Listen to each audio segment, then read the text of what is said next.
पाकिस्तान तहरीक इंसाफ जो है जाहिद खान साहब, वो तो मौलाना साहब के साथ मुसलसल राब्तों में है और वो शायद चाह रहे हैं कि ईद के बाद जो तहरीक चलेगी उसमें मौलाना साहब उनका साथ दें।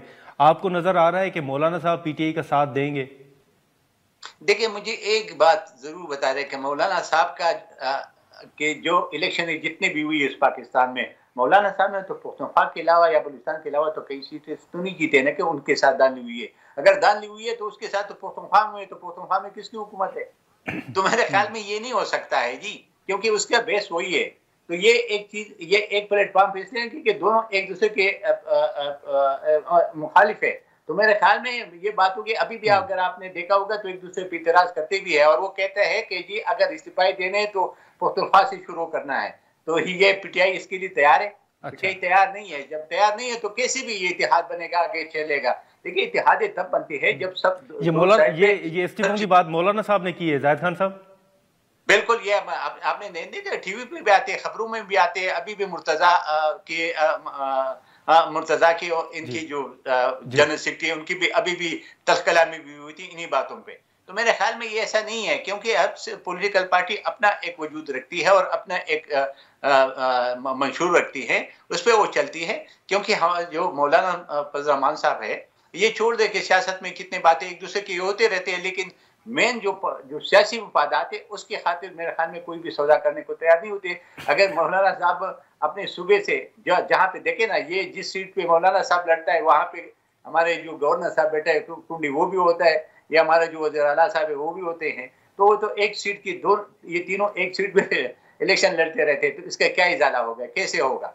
तो मेरे ख्याल में मुमकिन नहीं है। अच्छा, तो आप लोग इरादा रखते हैं कि आप मौलाना साहब को इंगेज करें, उनके साथ कोई मुलाकात हो, कोई वज़ीर आज़म साहब की हो या खुद मियाँ साहब की, बड़े मियाँ साहब की कोई मुलाकात हो? देखिए जी, हमेशा के लिए जो हुकूमत होती है उसकी कोशिश ये होती है कि वो सियासी इस्तेहकाम पैदा करें मुल्क के अंदर। वो हर एक से कोशिश करते हैं और मौलाना से तो जाहिर है कि उनके काफ़ी अरसे से उसके ताल्लुकात भी है, मौलाना साहब की भी है। और आपने नवाज शरीफ साहब की, मोहम्मद नवाज शरीफ साहब की बात की है, तो वो भी हम अभी से इंशाल्लाह इसके बाद वो भी आप देखेंगे वो मैदान में आएगा और वो भी ये सब कुछ करेगा। क्योंकि जब अभी मेरा मुलाकात हुई थी, जब उसने मुझे ये ओहदा भी दिया, तो अल्लाह करेगा कि इंशाल्लाह वो खैबर पख्तूनख्वा का दौरा शुरू करेगा। और उसने हमारी बात को कहा था कि बिल्कुल सही है, मैं करूँगा। तो मेरे ख्याल में अभी इसके बाद तो सियासी वो शुरू करेगा, तो जब उसमें मौलाना फजल रहमान साहब से हमेशा के लिए उनके एक अच्छे ताल्लुकात रही है और अभी भी होंगे। और हमारे शहबाज शरीफ साहब के जो वज़ीर-ए-आज़म है उनका भी है। तो मियाँ साहब, बड़े मियाँ साहब जो हैं जाहिद खान साहब, वो ईद के बाद खैबर पख्तूनख्वा का दौरा करेंगे? जी बिल्कुल, उसने ये कहा है कि मैं ईद के बाद करूंगा, दौरा करूंगा। तो मैं तो उनका मशकूर हूँ कि मैं मुझे ये जिम्मेवारी दी है। अब आप अल्लाह करे कि मैं जिम्मेवारी भी पूरा उतरूं।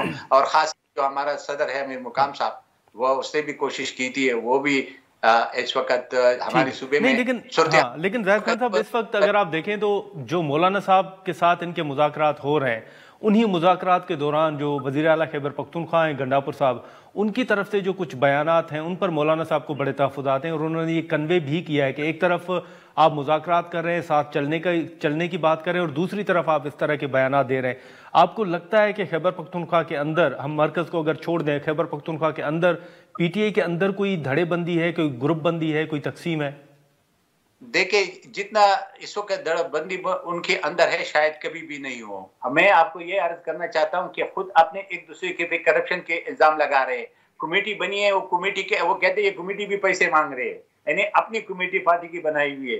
तो उसके अंदर जो धड़ेबंदियां वो एक नहीं है, कई धड़ेबंदियां है। ऊपर भी आपको नजर आ रहे हैं और नीचे भी नजर नहीं आ रहा। और खासकर खैबर पख्तूनख्वा में तो बहुत ज्यादा धड़ेबंदी है, क्योंकि आपको पता है कि वो जो अली अमीन गंडापुर है वो वज़ीर आला बैठा हुआ है, और यहाँ इमरान खान जेल के अंदर है, वरना वो तो कब का उड़ जाता या उसको हटा देता, उसकी जगह कोई और आता। अभी भी उसके अंदर होते रहे, एक दूसरे के खिलाफ साजिश उरूज पे है।